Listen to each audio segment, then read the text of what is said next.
I found my husband in our living room with my son's fiancée just a few hours before the wedding.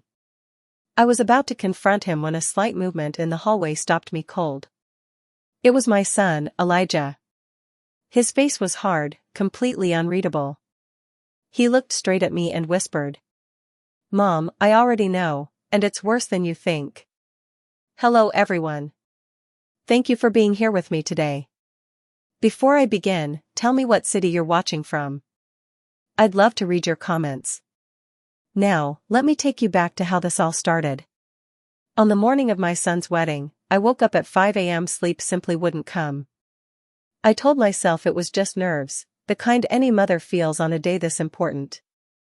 I sat in my home office, staring at the spreadsheets glowing on my computer screen. I run a small CPA firm from home. It's nothing glamorous, but it helped pay for Elijah's college and covered the extra expenses that my husband Franklin's salary couldn't quite handle. The numbers on the screen blurred together because my mind was somewhere else entirely. Outside, it was still dark and quiet, but I could already picture what the patio of our Atlanta, Georgia estate would look like in a few hours. White chairs lined up perfectly across the lawn. I had spent the entire spring caring for the wedding arch Franklin built, carefully training the rose bushes I'd nurtured since they were tiny buds. I personally checked the string lights 3 times, making sure not a single bulb was out. Everything had to be perfect. Elijah deserved nothing less. I had been married to Franklin for 25 years. I had spent 23 years raising our son. My entire life revolved around this family. I was the organizer, the planner, the one who remembered birthdays, dental appointments, and due dates. I made sure every bill was paid on time. Franklin was different. He was charming, outgoing, the man everyone loved.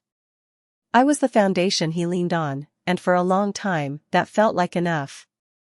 But lately, something had changed. There was a quiet distance between us. Franklin would stop talking when I entered a room. His phone was always turned away from me. Whenever I asked if something was wrong, he laughed it off. "Just work, honey," he'd say. Big promotion on the line. I chose to believe him. After 25 years together, you don't throw everything away because of a feeling. The click of the office door pulled me back to the present. Elijah stood there in his pajamas, holding a mug of coffee. He looked exhausted, dark circles under his eyes. He had my practical nature, but his father's good looks. "Mom, you've been up for hours," he said. "The wedding isn't until 4. "I just want everything to be perfect for my boy," I replied, forcing a smile as I closed my laptop. "Dad's already up," he said, something strange in his tone. He left early. Elijah walked over and sat on the edge of my desk, suddenly looking much younger. He mentioned needing to pick up a gift for Madison's parents, the Ellingtons. That caught me off guard. I hadn't heard anything about that. "Mom," he said quietly, hesitating. "Can I ask you something?" I turned my chair to face him. Under the bright desk lamp, I could clearly see the worry on his face. "What is it, sweetheart?" He took a deep breath. "Do you think Madison really loves me?" The question hit me like a punch to the chest. Madison, his fiancée, was beautiful, ambitious, a young architect from a powerful, wealthy family. On paper, she was everything we could have wanted for Elijah. Still, I had my doubts. I'd noticed how her attention drifted when Elijah talked about the things he loved. How she checked her phone during family dinners. "Why would you ask that?" I said gently. "It's your wedding day." "I know," he muttered, staring into his coffee. "Maybe it's just last-minute nerves. But sometimes when she looks at me, it feels like she's looking right through me. Like I'm just another box she had to check on her way to the perfect life." He paused before continuing. "And lately, she's been spending a lot of time with Dad. Talking about money, investments. She says he's mentoring her." I wanted to tell him what I had noticed too. How Franklin's eyes followed Madison around the room. How he always found excuses to help her with her coat or refill her glass. How he knew exactly how she took her coffee, 2 sugars and a splash of milk, without ever asking. Instead, I reached out and squeezed Elijah's hand. "Wedding nerves are normal," I said softly. "Marriage is the biggest step you'll ever take." "It's more than that, Mom," he said, his voice cracking. When he finally looked at me, the pain in his eyes scared me. "I think she's in love with someone else." My blood ran cold. "What makes you think that?" I asked. "It's the little things," he whispered. "The way she lights up when Dad calls. How she asks about him first whenever she comes over. I saw them in the garden yesterday, just talking. And the way he looked at her, that's not how a father-in-law should look at his son's fiancée." Heat rushed up my neck, but I forced my voice to stay calm. "Elijah, that's a very serious accusation." "I know," he said with a shrug. "And I hope I'm wrong. I really do." Before I could respond, the door opened again. Franklin walked in, already dressed in a crisp shirt and dress pants, looking perfect as always. "Well, look at my 2 favorite people," he said brightly, though his smile didn't reach his eyes. He looked surprised to see Elijah there. "Big day, son. You should start getting ready." Then he turned to me. "And you, Simone, you're going to wear yourself out. Madison just called. She'll be here around 10 to go over some last-minute seating chart details." I saw Elijah's jaw tighten. "What details?" he asked. "Oh, nothing major," Franklin said casually. "Just making sure her parents don't sit next to your Uncle James after that political argument last Christmas. You know how particular her family is. It's better if we talk privately." "Of course," Elijah replied flatly. "We wouldn't want the wrong people sitting together."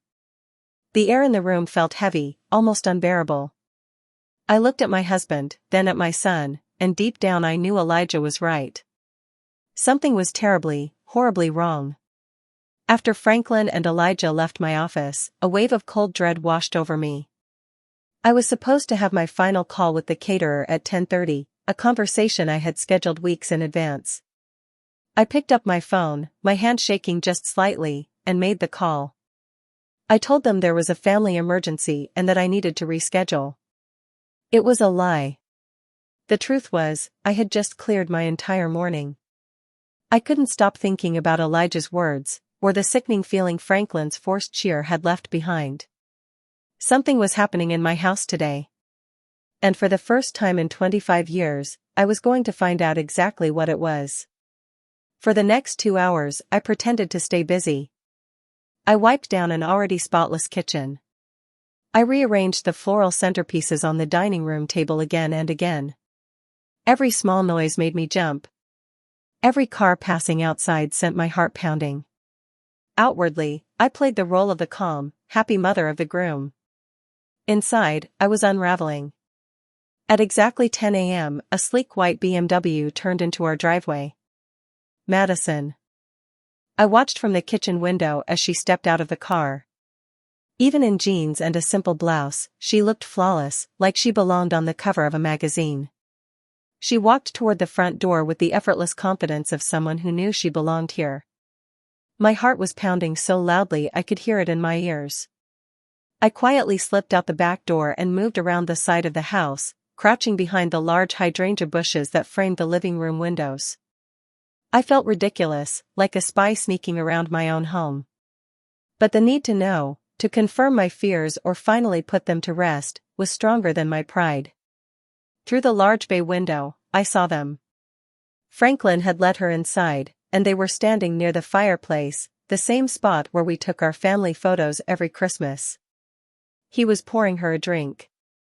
I couldn't hear what they were saying, but their body language spoke clearly enough. They stood too close. His hand rested low on her back. It was a casual touch, something that could almost be explained away, except it stayed there a second too long. I clenched my fists, my nails digging into my palms. For 25 years, we had built a life in this house. We had read bedtime stories to Elijah on that sofa. We had hosted countless family gatherings in that very room. And now my husband was standing there, touching another woman, my son's fiancée, on the morning of our son's wedding. I was about to stand up and storm inside. I didn't care about causing a scene. I didn't care about the wedding anymore. All I felt was the burning heat of betrayal. Then I noticed movement upstairs. A reflection in the glass caught my eye. I looked closer. It was Elijah.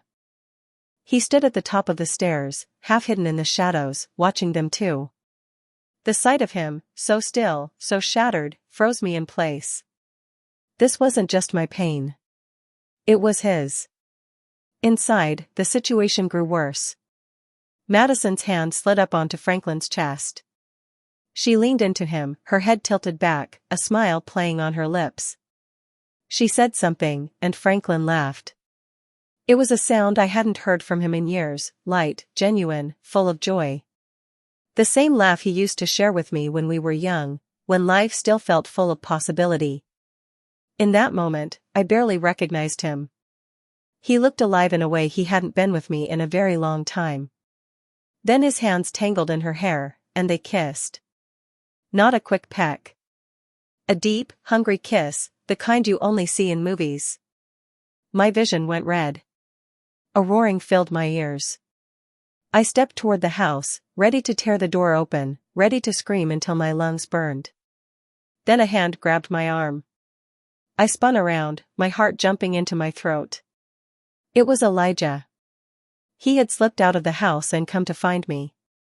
His face was pale, almost gray, but his eyes burned with a cold determination I had never seen before.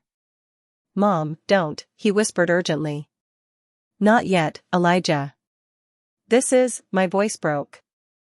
I couldn't even finish the sentence. "I know what it is," he said quietly. His voice was steady, though his hands trembled.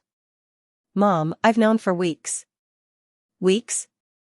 The word came out as a broken whisper. I stared at my son, the boy I raised, now looking at me like a man who had seen far too much. We stayed crouched behind the hydrangeas. The flowers I had once been so proud of were now hiding us as our family fell apart. Inside, Franklin and Madison had moved from the fireplace to the sofa. I couldn't bring myself to look. "I didn't want to believe it at first," Elijah said softly but urgently. I kept making excuses. "He's just being kind. She's just nervous about joining the family." But it kept happening, the looks, the private talks, the way she lit up whenever he was around. He stopped, correcting himself. The slip was painful. "She was supposed to be gaining a mother figure," he said bitterly. "Not becoming one. Why didn't you tell me?" I asked, my voice shaking with shock and a sudden, fierce urge to protect him. "You shouldn't have had to carry this alone."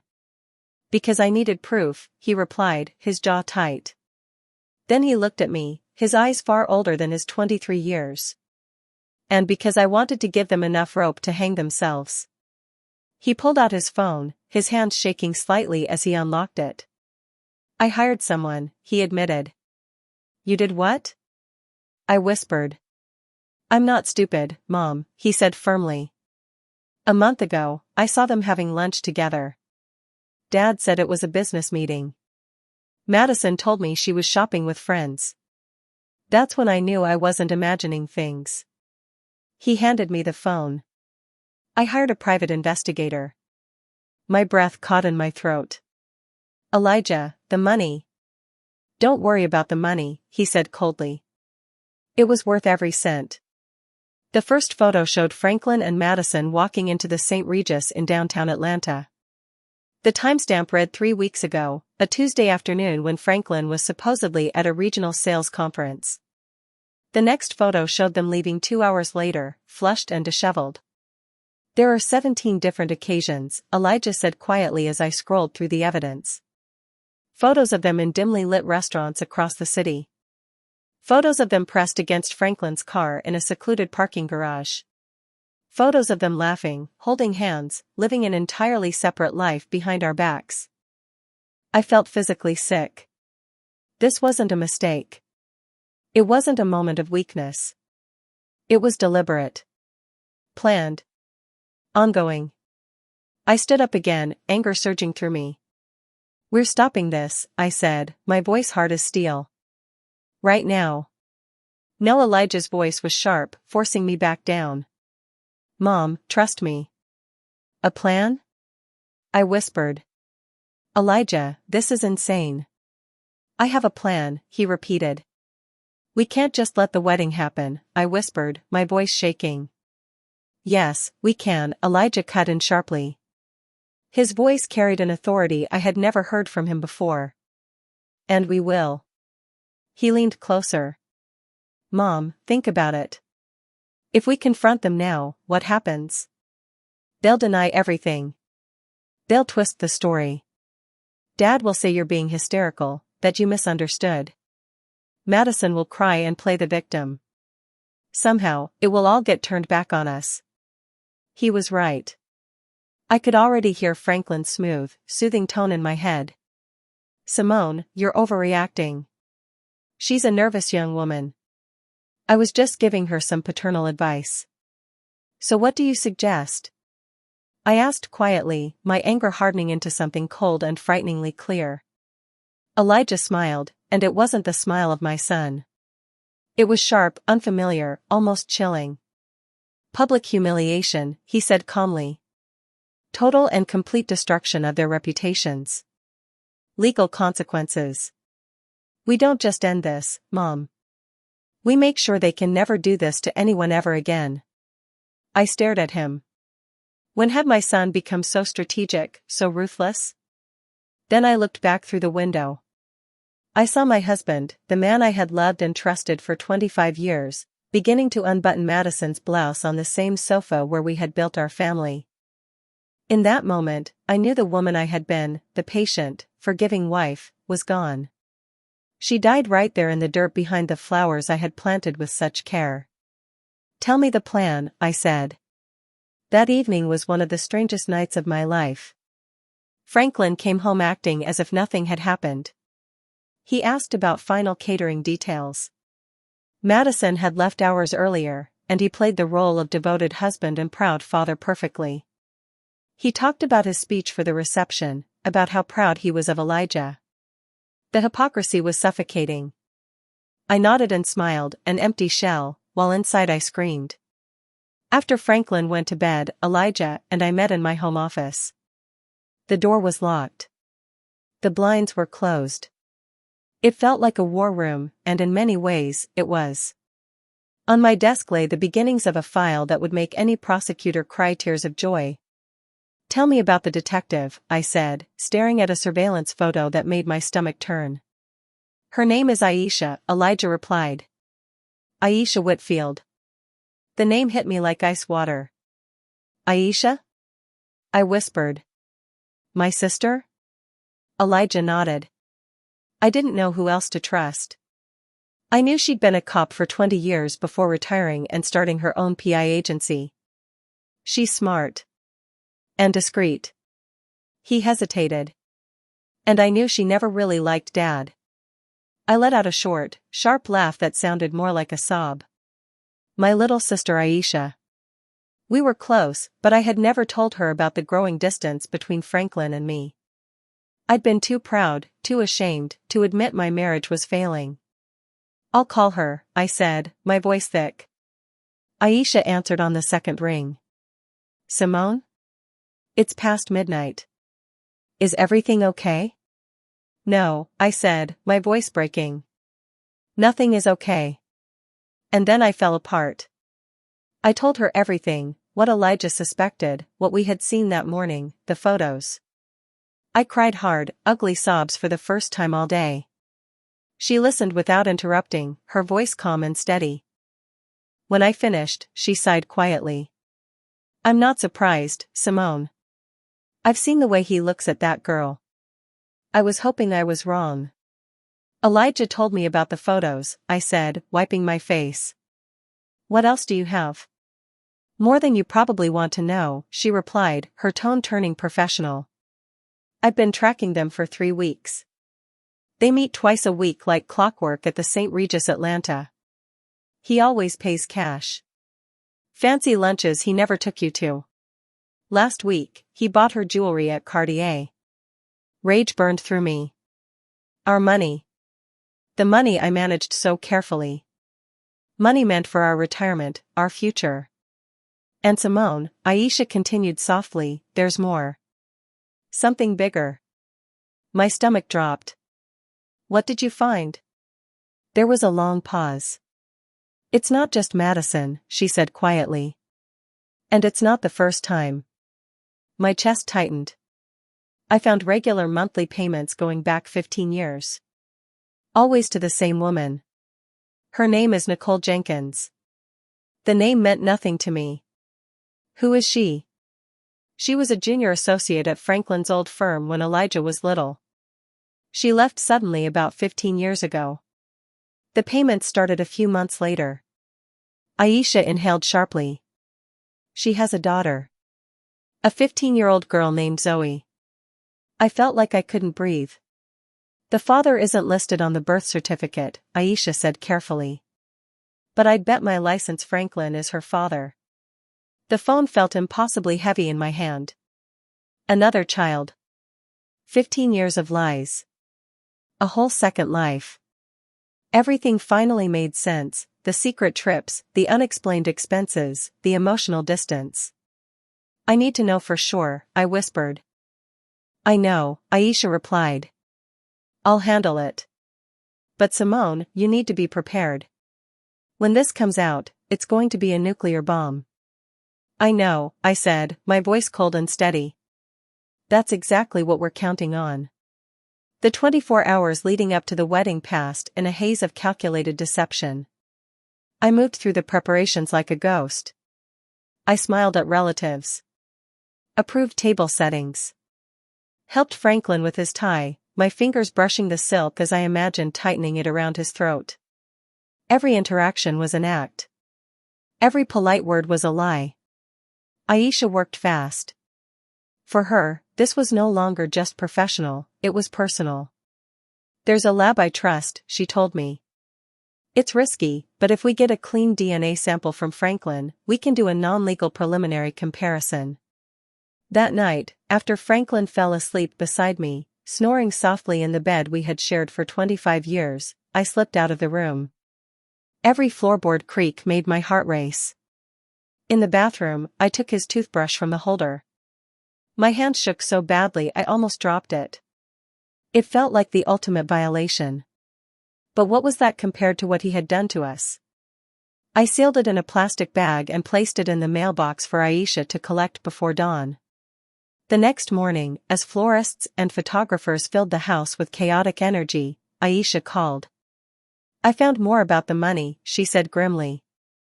It's worse than we thought. We met in my car, parked down the street, the only place I felt safe to talk. She opened her laptop and turned it toward me. A spreadsheet filled the screen. Rows and rows of numbers. I analyzed everything, joint accounts, retirement funds, she said, pointing to a column. Look at the pattern. For years, Franklin has been withdrawing cash. Small amounts. 500 here. 700 there. Never over 1,000. Always different branches. I thought it was his hobby, I whispered. Rare coins. He said it required cash. Aisha snorted. His hobby has a name. Madison. She clicked another tab. And this is the worst part, she said quietly. He's been taking loans against your pension. I stared at the screen. There it was. Clear as day. Loans taken against the retirement account I had spent years building with my small business. The account that was supposed to be our safety net, our security for old age, had been gutted. Nearly $60,000 had disappeared in just the last 18 months. How? I whispered. He would have needed my signature. He forged it, Aisha said quietly. I compared the signatures on the loan documents to the ones on your tax returns. It's a good forgery, but it's not yours. Nausea hit me like a wave. This was no longer just betrayal. This was theft. Franklin wasn't simply breaking my heart. He was dismantling our future piece by piece to fund his sordid affair. He was stealing from the life we had built, from the retirement we had planned, the college fund we had protected, the future we were supposed to share. He was gambling with everything I had worked for. And Madison? I asked faintly. She's no innocent victim, Aisha said firmly. But before we get to her, there's something else. She hesitated, then handed me a large manila envelope. The preliminary DNA results came in this morning. My hands trembled as I opened it. The page was full of technical language that blurred together until my eyes locked on the final line at the bottom. Probability of paternity, 99.999%. I stared at the words until they burned into my mind. Zoe Jenkins was Franklin's daughter. 15 years. 15 years of loving him. Trusting him.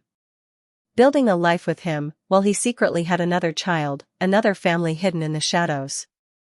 I leaned forward, resting my forehead against the steering wheel. The cool leather pressed against my burning skin. I didn't cry. I was past tears. Instead, something terrifying settled over me, a calm so deep it felt unnatural. The pain was still there, a gaping wound in my chest. But now it was joined by something else. Resolve. Franklin wasn't just going to lose his wife.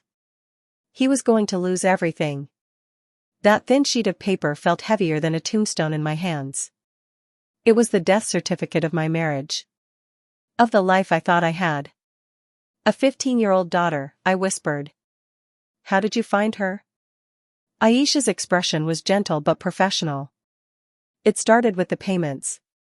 Once I had Nicole Jenkins' name, she wasn't hard to locate. She lives just 2 towns over, about 20 minutes away. 20 minutes. For 15 years, his secret life had existed a short drive from my own. How many late nights at work? How many business dinners? How many weekend golf trips?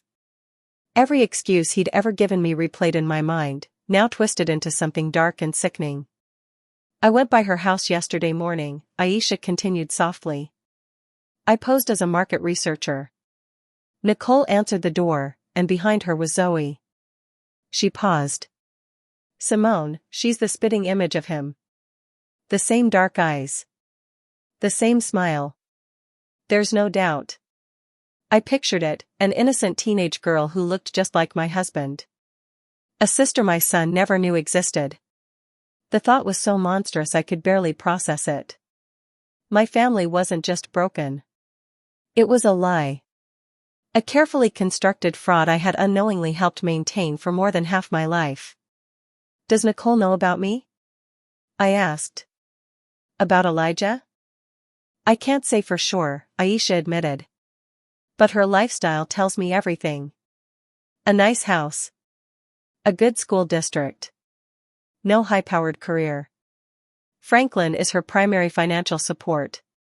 She has every reason to stay quiet. He wasn't just paying child support. He was funding her entire life, with my money. With our savings.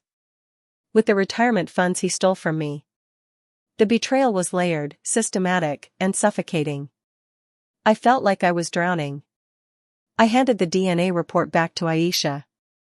Add it to the evidence, I said numbly. My voice sounded empty, even to me. The shock had short-circuited everything except a heavy, frozen hollowness. I thought about Zoe. What kind of man hides his own child?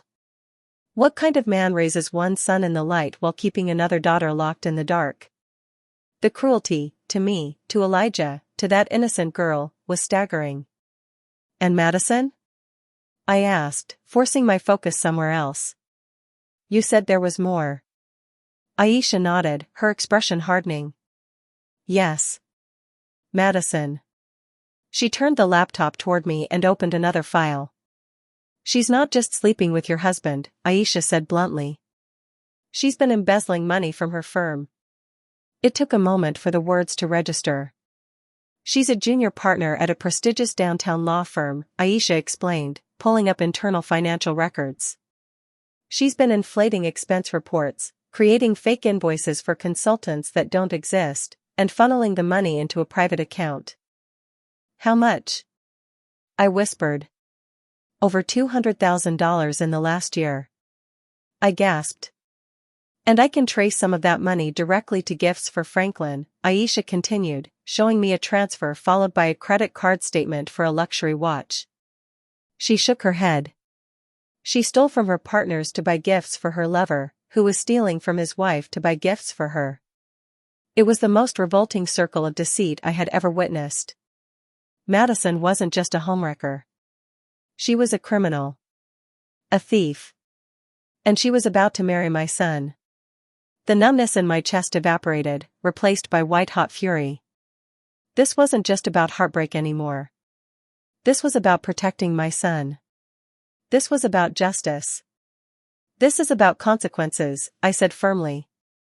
I met my sister's eyes. Okay. Let's go over the wedding plan one more time. I want it perfect. The knowledge of Madison's crimes changed everything. This wasn't a private scandal, it was fraud, theft, and conspiracy committed by the two people who should have been closest to us. How did you get all of this? I asked, gesturing to the documents on Aisha's screen. Madison got sloppy, Aisha said with grim satisfaction. And I still have friends in the department. Once the Economic Crimes Unit saw the patterns, they knew exactly what they were looking at. She pointed to the screen.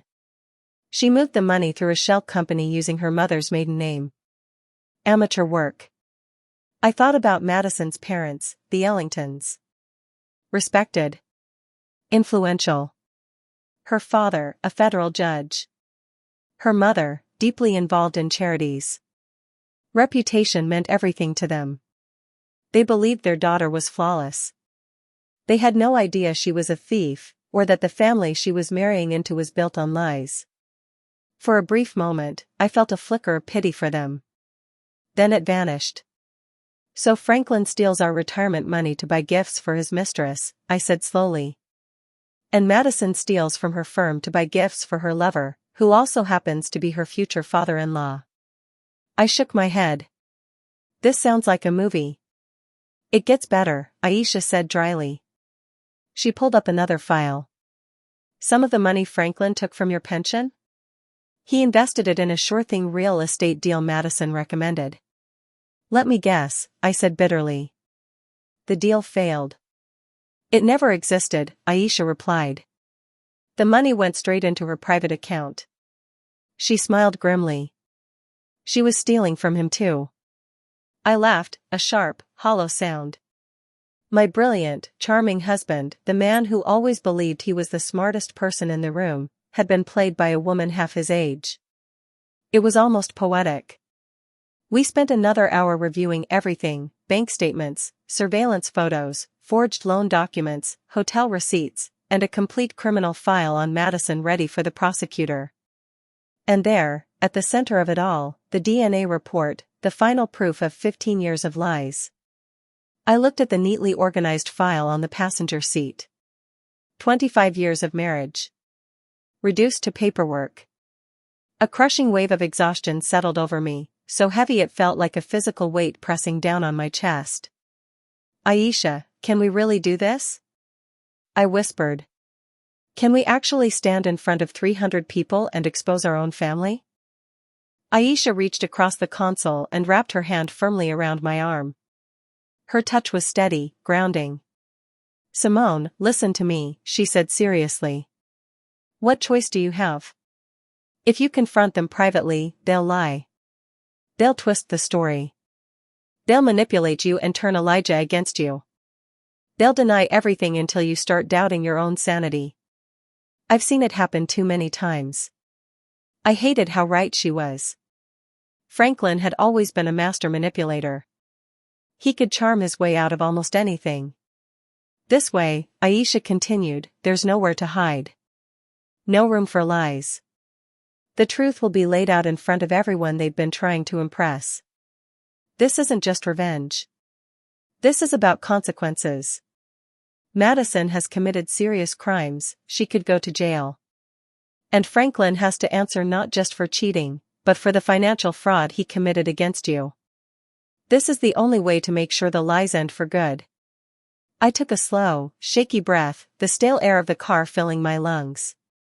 I thought of Elijah, his pale face, his quiet determination. I thought of Zoe, the daughter I never knew existed.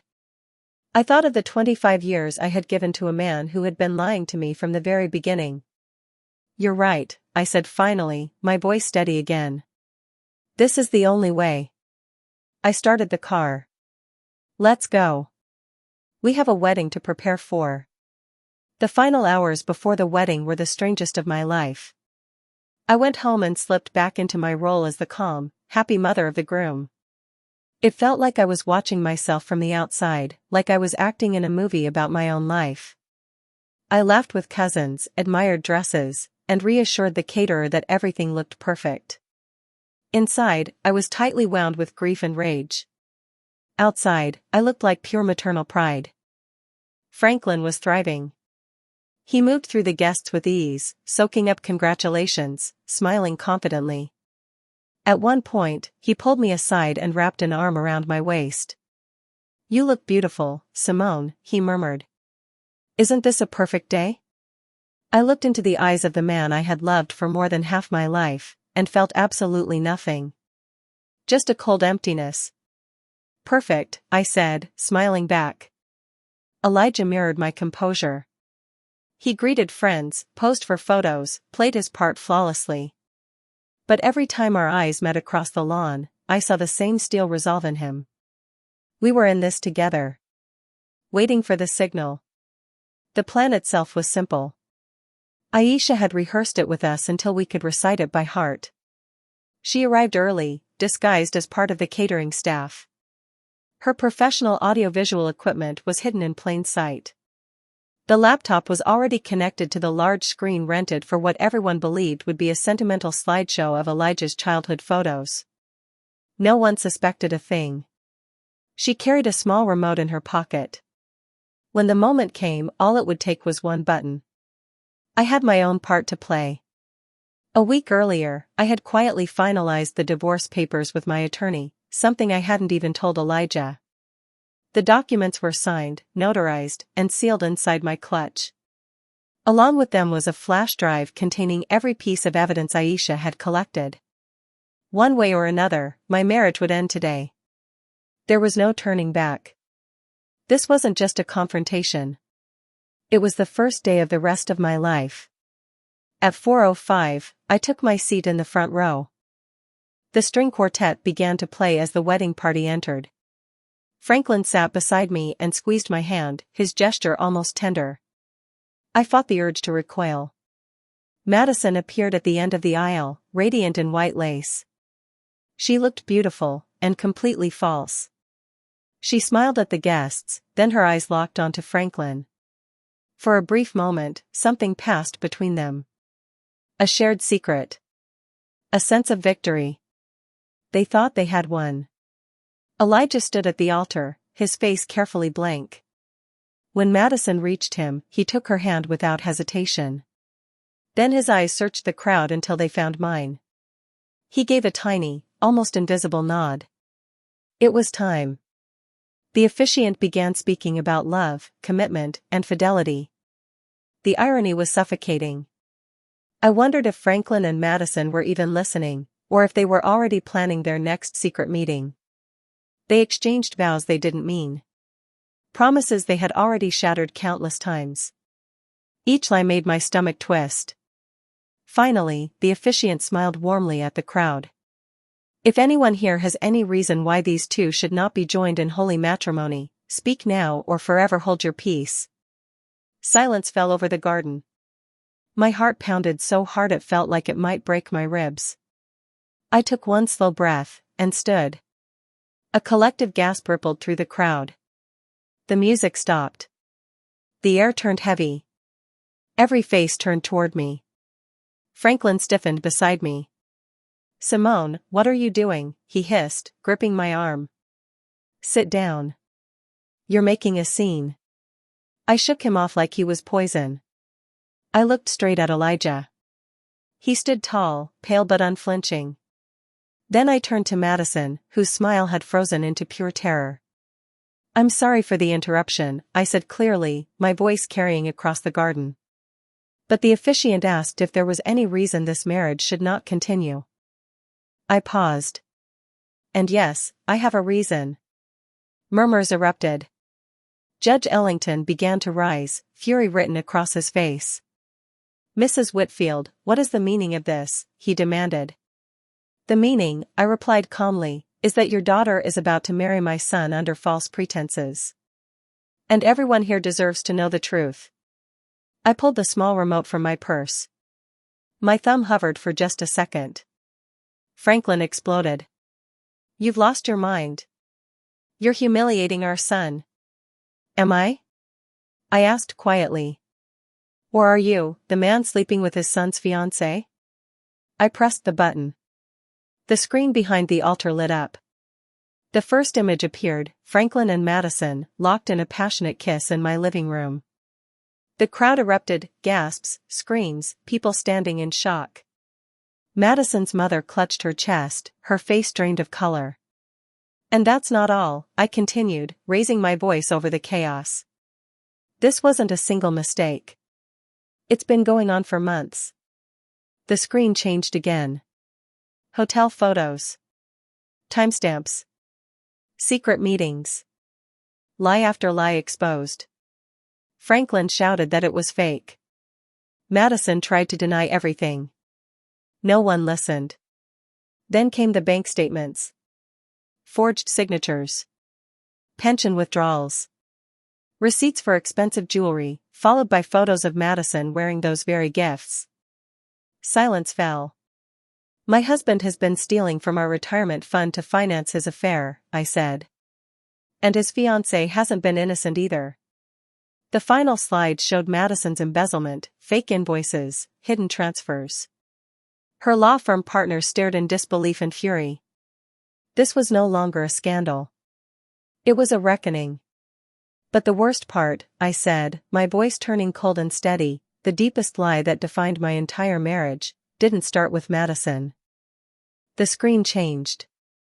DNA test results filled it completely. Probability of paternity, 99.999%. Below those words was the photo of a smiling 15-year-old girl. This is Zoe Jenkins, I said, my voice finally shaking under the weight of 15 years of buried pain. She is Franklin's daughter.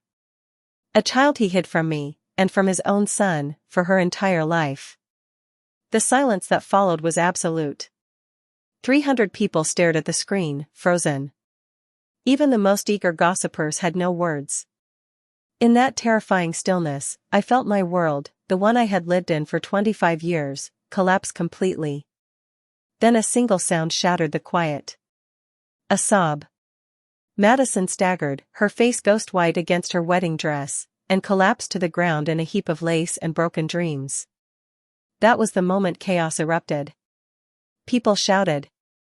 Fingers pointed. Phones were raised to record everything. Madison's mother rushed to her side, while her father stood motionless, his face carved with disbelief and humiliation. Franklin stood frozen. His expression flickered between rage, panic, and terror as he looked from the screen to me, then to the stunned faces of his friends and colleagues. For the first time in his life, there was nowhere to run, no lies clever enough to save him. Until he did the only thing a coward could do. He ran. He shoved through the crowd, knocking over a tray of champagne glasses as he bolted toward the parking area, trying to escape the wreckage of his own life. But Aisha was ready. Still dressed in her catering uniform, my sister stepped out from behind a large oak tree. She was small, but she moved with calm authority. As Franklin rushed past, she extended her foot. Perfect timing. Franklin went down hard, sliding across the manicured lawn in his expensive suit. Going somewhere, Franklin? Aisha asked casually as she approached him. By then, Elijah had left the altar and was standing beside me, wrapping a protective arm around my shoulders. Madison was back on her feet now, clinging to her mother. She pointed at me, her hand shaking. You planned this, she screamed. You ruined my life. No, Elijah said sharply, his voice cutting through her hysteria. You ruined your own life. You and him. Franklin tried to pull free from Aisha's grip. Let go of me. Can't do that, Frankie, Aisha said coolly. I'm a licensed private investigator, and I have reason to believe you've committed multiple felonies. But don't worry, we're not here for you right now. She turned as two uniformed police officers calmly walked through the crowd. They weren't there for Franklin. They were there for Madison. Madison Ellington, one officer asked. Madison's eyes widened in terror. You are under arrest on suspicion of embezzlement and wire fraud.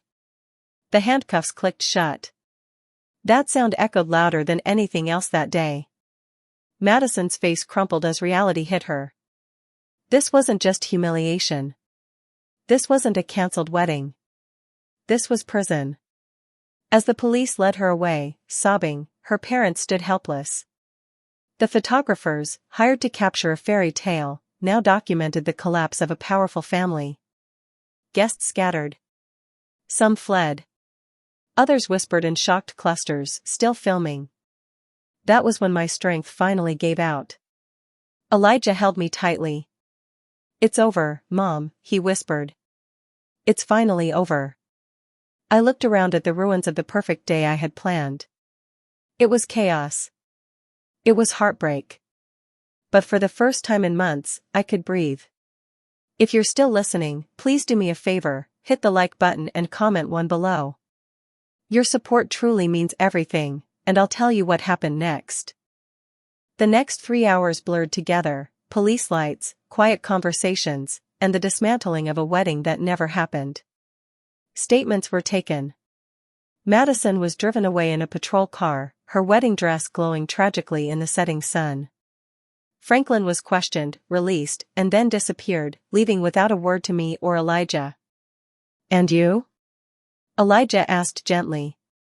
I don't know, I admitted. I think I'm just numb. The weeks that followed were brutal. The story exploded across local media. I stopped answering my phone. I barely left the house. My accounting firm suffered as clients quietly stepped away. The day after the wedding, I did exactly what I had planned. I filed for divorce. With the evidence we had, Franklin didn't fight it. The settlement was fast and unforgiving. I kept the house and received compensation for the money he had stolen. It wasn't a victory. It was restitution. Madison took a plea deal. 2 years in prison. Full repayment. Her family's reputation was destroyed. Franklin lost everything, his job, his status, his pride. He faded into a small apartment and a quiet, invisible life. But the hardest part came next. Zoe. 2 weeks later, I received a letter from her mother, Nicole. She apologized. Zoe had learned the truth from the news and wanted to meet us. I sat with that letter for 3 days. She was proof of betrayal, but she was also innocent. Elijah didn't hesitate. She's my sister, he said. She deserves family. So we met. Zoe walked in clutching a book, scared and fragile. The moment I saw her, I understood, my anger was never meant for her. She had Franklin's eyes. Slowly, something new formed. Coffee turned into lunches. Texts turned into laughter. Zoe became part of our lives. A year passed. The divorce finalized. The media moved on. I rebuilt my business. I sold the old house and bought a small, peaceful home of my own. Elijah healed. He found his passion again. He fell in love. And Zoe, she became family. One evening, the doorbell rang. It was Franklin. Older. Smaller. Broken. He apologized. I forgave him, not for him, but for myself. But trust? That was gone forever. Today, our family is smaller. Quieter. Imperfect. But it's real. Built on truth. And for the first time in my life, that is enough. Thank you for listening. If you've been through something similar or if any part of this has resonated with you, please feel free to share your thoughts in the comments. Your stories matter. And if you'd like to hear more, please consider liking this video and subscribing to the channel. Be kind to yourselves and I'll see you next.